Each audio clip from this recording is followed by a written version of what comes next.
On the morning of February 12, 2019, Denver International Airport lay under a pale blue sky.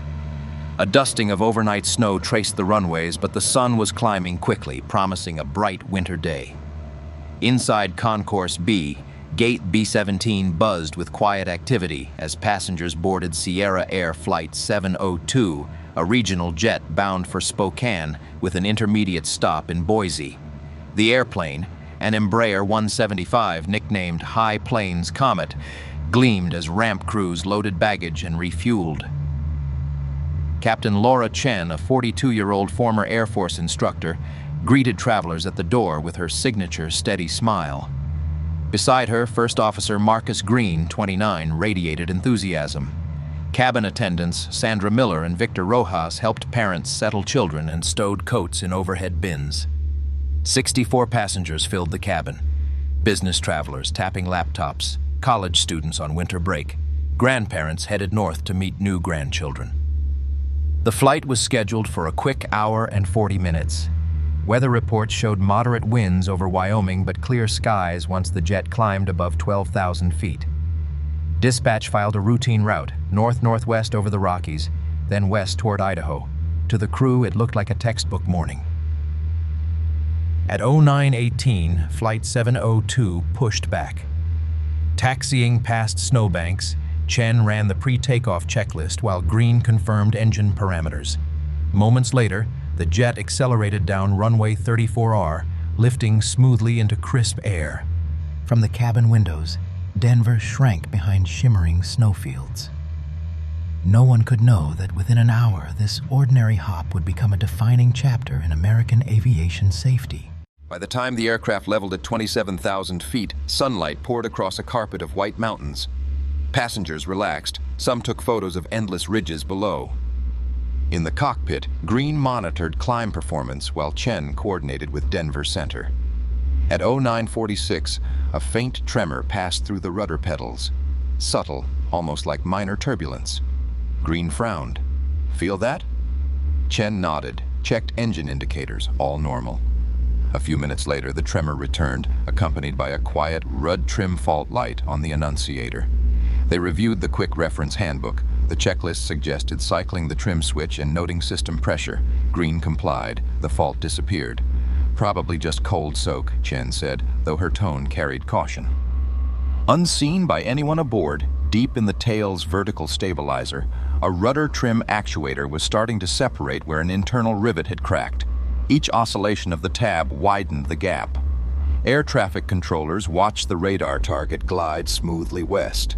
Nothing on their screens hinted at the mechanical drama incubating inside the tail. At 09:57, crossing the Continental Divide, Flight 702 entered light chop. Suddenly, the tremor became a rhythmic yaw, left, right, left, strong enough that coffee rippled in passenger cups. Chen disconnected the autopilot, taking manual control. The aircraft responded sluggishly, nose wandering.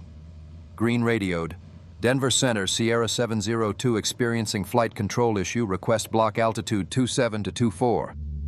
Clearance granted. Chen began a gentle descent, seeking calmer air. But when she pressed rudder pedals, resistance built like a locked door. Then the rudder jerked left, uncommanded, forcing a sharp bank. Master caution tones chimed. Inside the cabin, startled voices rose. Sandra and Victor moved quickly, instructing travelers to keep seatbelts fastened.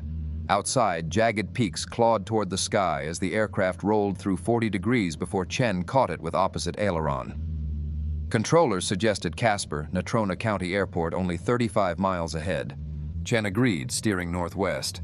But every correction felt spongy, as if the tail had grown a mind of its own. At 10:04, a loud metallic snap reverberated through the fuselage.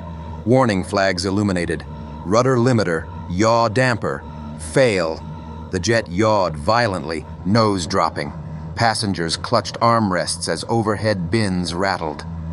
Green initiated the stabilizer jam memory items but realized it wasn't the stabilizer. The rudder itself had gone free. Together they tried differential thrust, applying power to the right engine to counter yaw. It slowed the roll but cost precious altitude. Below, a snow-covered valley east of Dubois stretched between dark, forested ridges. Chen aimed for its open floor. Over the PA, she called, "Brace, brace, brace!" Sandra and Victor sprinted, repeating commands. Seconds later, the aircraft skimmed pine tops, shearing branches that sprayed snow. With remarkable control, Chen leveled wings just as the landing gear tore across frozen meadow. The jet slid 600 yards, nose collapsing, before stopping against a gentle slope. Silence followed, then the hiss of escaping air and muffled cries. The cabin had remained mostly intact. Sandra flung open the forward door. An inflatable slide blossomed onto snow. Victor ushered passengers down, shielding them from jagged metal.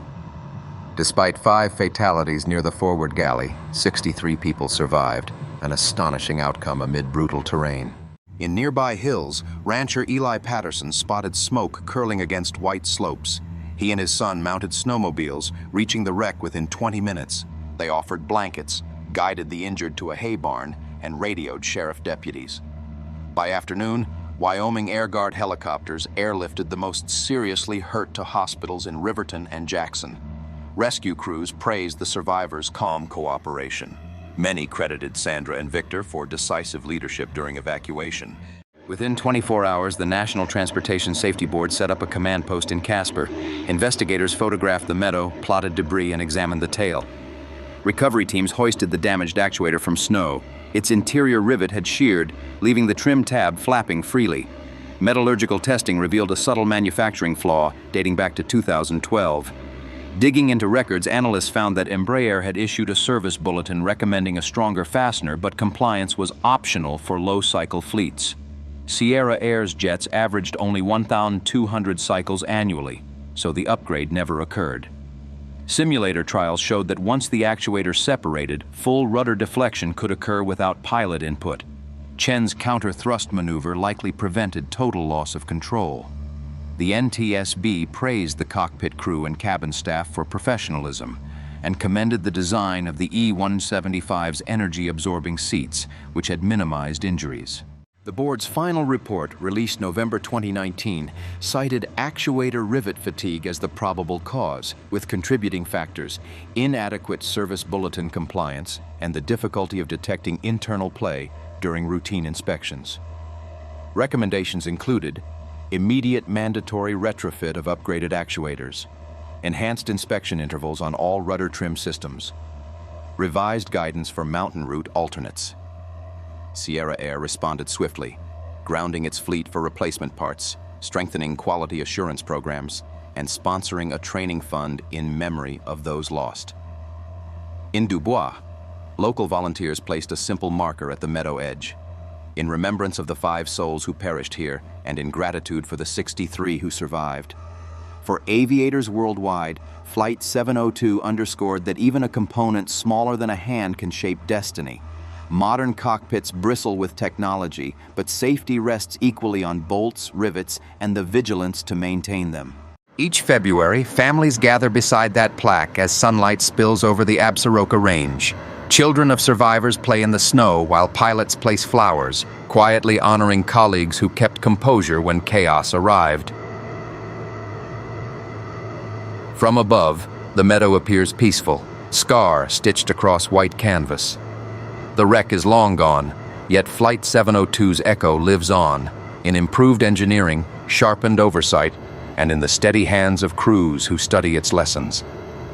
Commercial aviation remains the world's safest way to travel, but its strength depends on remembering stories like Sierra Air Flight 702, stories of diligence, courage, and lives forever changed in a frozen valley on a winter morning.